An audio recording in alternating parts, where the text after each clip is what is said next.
ఘన్పూర్లో పర్యటనలో భాగంగా ముఖ్యమంత్రి రేవంత్ రెడ్డి మాట్లాడుతున్నారు. లైవ్ ద్వారా చూద్దాం. ఈ వివరాలన్నీ నేను చెప్పిన ఎందుకంటే ఈనాడు మీకు తెలవాలి మన ఆర్థిక పరిస్థితి ఎట్లుందో. మన ఆర్థిక పరిస్థితి తెలిసినప్పుడే మన భవిష్యత్తు ప్రణాళికలను మనం చేసుకోగలుగుతాం. మన భవిష్యత్తు ప్రణాళికలు సంక్షేమ పథకాలు ఎట్లుండాలి, అభివృద్ధి పథకాలు ఏ విధంగా ముందుకు సాగాలనో మనం ఆలోచన చేసుకోగలుగుతాం. అందుకే మిత్రులారా, ఈరోజు మీ ముందు నిలబడి నేను మాట చెప్పదలుచుకున్నా.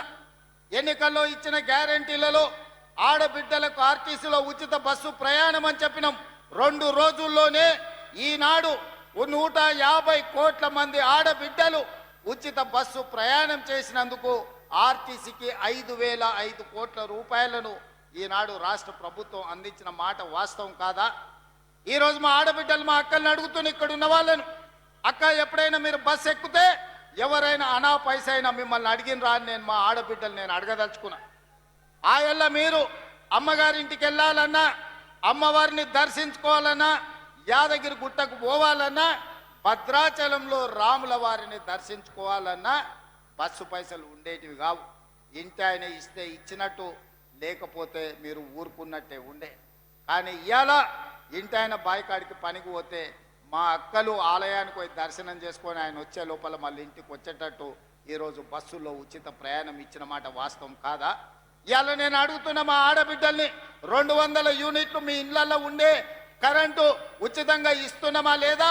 ఇవాళ తెలంగాణ రాష్ట్ర ప్రజలకు నేను చెప్పదలుచుకున్నా, 200 యూనిట్లు ఉచిత కరెంటు పేదవాళ్లకు, 50 లక్షల కుటుంబాలకు ఈనాడు తెలంగాణ రాష్ట్ర ప్రభుత్వం పేదవాళ్ళకు అందుబాటులోకి తీసుకొచ్చిన మాట వాస్తవం కాదా?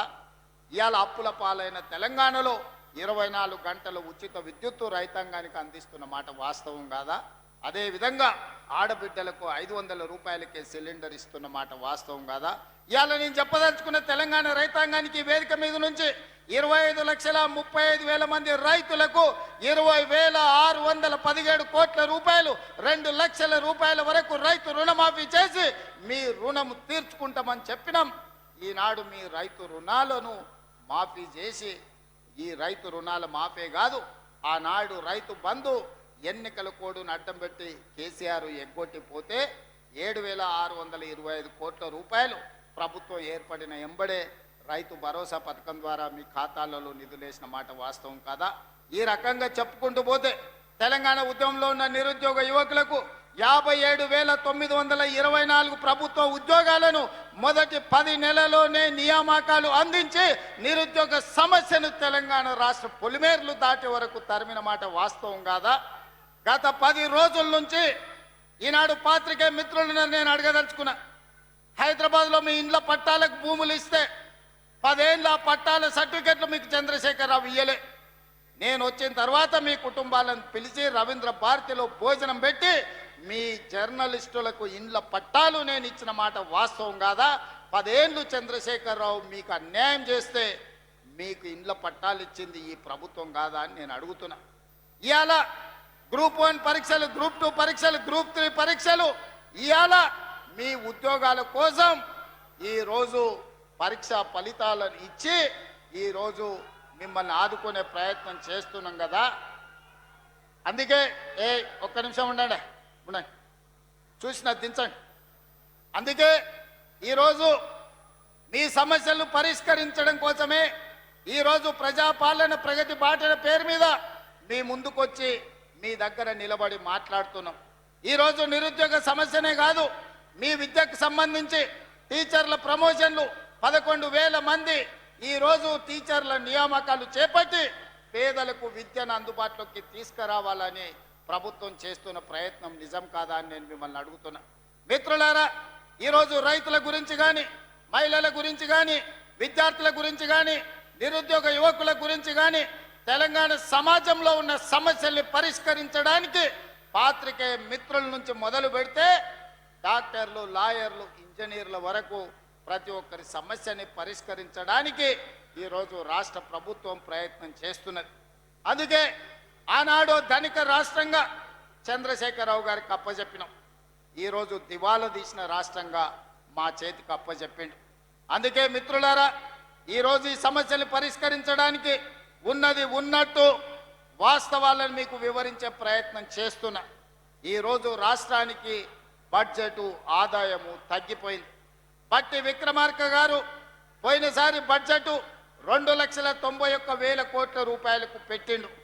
కానీ వాస్తవంగా మేము గతంలో వేసిన అంచనాల కంటే తగ్గించి ఆర్థిక పరిస్థితి అబద్ధాలతో ఉండకూడదని బడ్జెట్ను తగ్గించే పెట్టినాం. అయినా అంచనాల మేరకు ఆదాయం రాలే. ఇవాళ మేము పెట్టిన బడ్జెట్ 70,000 కోట్ల రూపాయలు తక్కువతో ఈరోజు బడ్జెట్ ముగియబోతుంది మార్చి 31 తారీఖు నాడు. మరి ఇన్ని కష్టాలున్నా మీకు ఇస్తామన్న మాట ప్రకారం సంక్షేమ పథకాలను ఈరోజు అమలు చేసే ప్రయత్నం చేస్తున్నాం. అభివృద్ధికి అవసరమైన నిధులను ఈరోజు విడుదల చేస్తున్నాం. అభివృద్ధిలో భాగంగానే స్టేషన్ గన్పూర్కి ఈరోజు మీ విద్యకు ఇంటిగ్రేటెడ్ రెసిడెన్షియల్ స్కూల్స్ కావచ్చు, 100 పడకల ఆసుపత్రి కావచ్చు, మీ సాగునీటి ప్రాజెక్టు కోసం కావచ్చు, మీ ఇంటిగ్రేటెడ్ రెవెన్యూ డివిజన్ ఆఫీస్ కోసం కావచ్చు, మీ స్టేషన్ గన్పూర్ అభివృద్ధి కోసం కడియం శ్రీహరి గారు పెద్దలు అడిగిన ప్రతి మాటను నిలబెట్టడానికి ఇవాళ 800 కోట్ల రూపాయలు మీకు మంజూరు చేయడమే కాదు, ఇంతకుముందు పెద్దలు కడియం శ్రీహరి గారు ఇదే వేదిక మీద నుంచి ఇంకో కొత్త చిట్టి మళ్ళా తీసి నా ముందల పెట్టిండు. కాగితాలు అక్కడ ఇచ్చిండు. కడియం శ్రీహరి గారు మొత్తం వినతి పత్రాలు ఇచ్చిండు. వారిని చూస్తేనే నాకు భయం అవుతుంది. వారు ఏ పైరవ అడగరు, ఏ సొంత పని అడగరు. వారు వస్తేనే నా ప్రజలకు ఏదో చెయ్యాలి, స్టేషన్ గన్పూర్కు నిధులు తీసుకుపోవాలని అడుగుతూ ఉంటారు. అందుకే వారంటే నాకు ప్రత్యేకమైన అభిమానం. ఇది ఈనాటిది కాదు, 20-25 ఏళ్ల నుంచి కడియం శ్రీహరి గారితో నాకున్న పరిచయం. నేనే వారిని అడిగి కాంగ్రెస్ పార్టీలోకి రండి, నాకు అండగా నిలబడండి, ఈ తెలంగాణ రాష్ట్రాన్ని అభివృద్ధి పదం వైపు నడిపిద్దాం, మీ అనుభవం మీ నిజాయితీ తెలంగాణ రాష్ట్రానికి అవసరం ఉన్నది, శ్రీహరి గారు మీరు రండి, చెల్లి కడియం కావ్యను ఎంపీగా గెలిపించుకున్న బాధ్యత నేను తీసుకుంటా అని చెప్పిన. అందుకే ఇవాళ మీ ఆడబిడ్డని డాక్టర్ కావ్యను పార్లమెంటు సభ్యురాలుగా మీరు ఢిల్లీకి పంపిస్తే మీకు ఎయిర్పోర్ట్ తీసుకొచ్చింది, మీకు రైల్వే కోచ్ ఫ్యాక్టరీ తీసుకొచ్చింది, భవిష్యత్తులో కాజిపేట రైల్వే జంక్షన్ను తీసుకొచ్చే బాధ్యత మీ సోదరిమణి మీ ఆడబిడ్డ డాక్టర్ కావ్య తీసుకుంటుంది. వారికి రైల్వే డివిజన్ని తెచ్చే బాధ్యత మా ఆడబిడ్డ మీ ఆడబిడ్డ కావ్య తీసుకుంటుంది. అండగా నిలబడి భుజం తట్టి ప్రోత్సహించే బాధ్యత నాది, పెద్దలు కడియం శ్రీహరి గారిది అని చెప్పి నేను ఈ సందర్భంగా తెలియజేస్తున్నాను.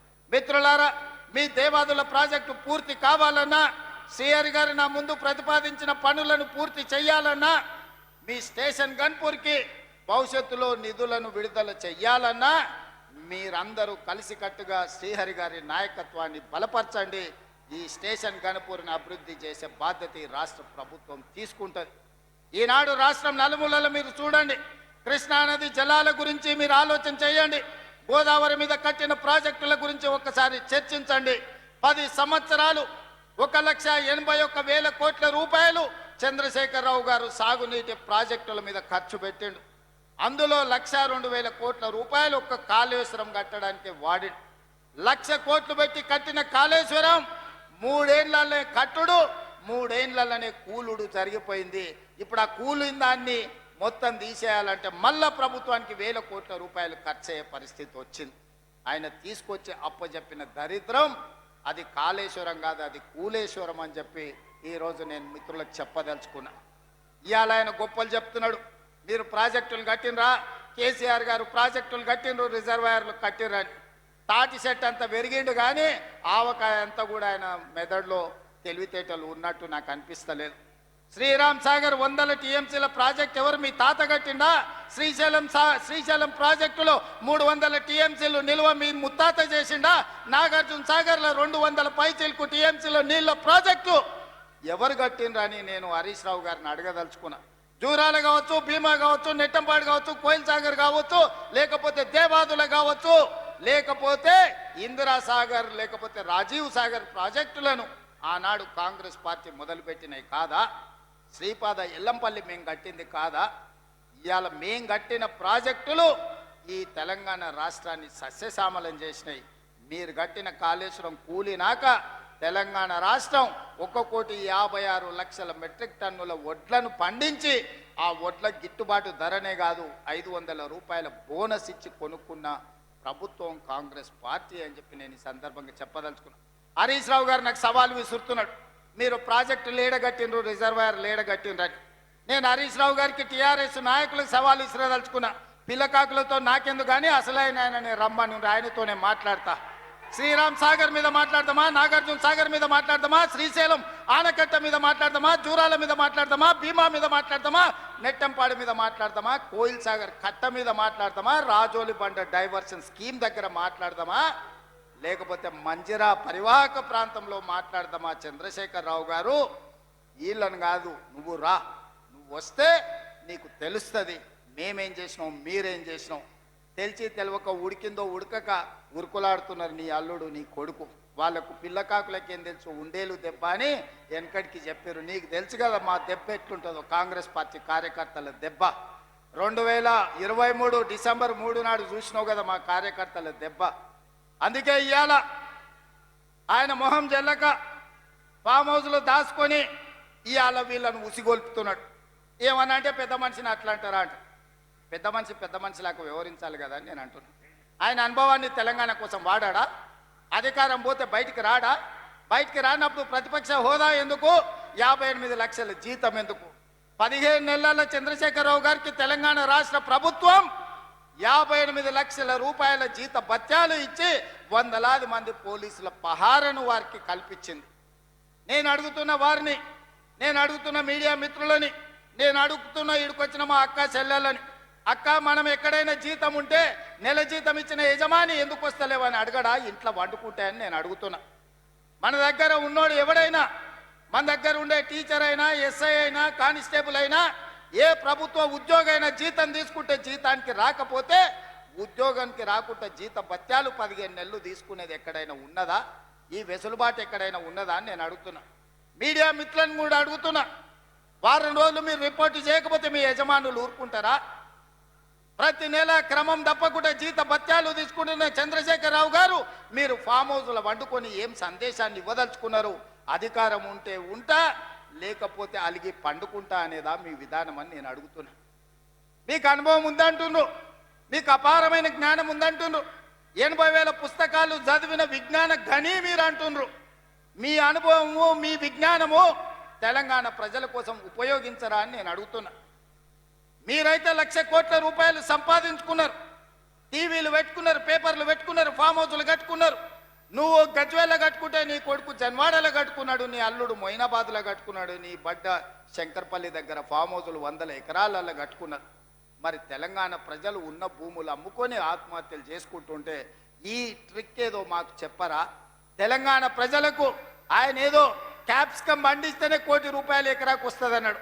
ఆ టెక్నిక్ ఏదో తెలంగాణ రైతాంగానికి చెప్పవా కేసీఆర్ గారని నేను అడుగుతున్నా. ఈరోజు తెలంగాణ రాష్ట్రం వచ్చిన తర్వాత చంద్రశేఖరరావు గారు వారి కుటుంబ సభ్యులు ₹1,00,000 కోట్ల ఎట్లా సంపాదించుకుర్రు? తెలంగాణ రాష్ట్రం 4 కోట్ల ప్రజల నెత్తి మీద 8,29,000 కోట్ల రూపాయల అప్పెట్లొచ్చింది. మాకు అప్పులు ఎట్లా పెరిగినాయి పాపాల పుట్టలెక్క, మీ ఆస్తులు ఎట్లా పెరిగినాయి 1,00,000 కోట్లకని నేను ఈ వేదిక మీద నుంచి పెద్దలు చంద్రశేఖరరావు గారిని సవినయంగా అడుగుతున్నా, గౌరవప్రదంగా వారికి విజ్ఞప్తి చేస్తున్నా. మీ 1,00,000 కోట్ల సంపాదన నైపుణ్యం ఏందో మా నిరుద్యోగ యువకులకు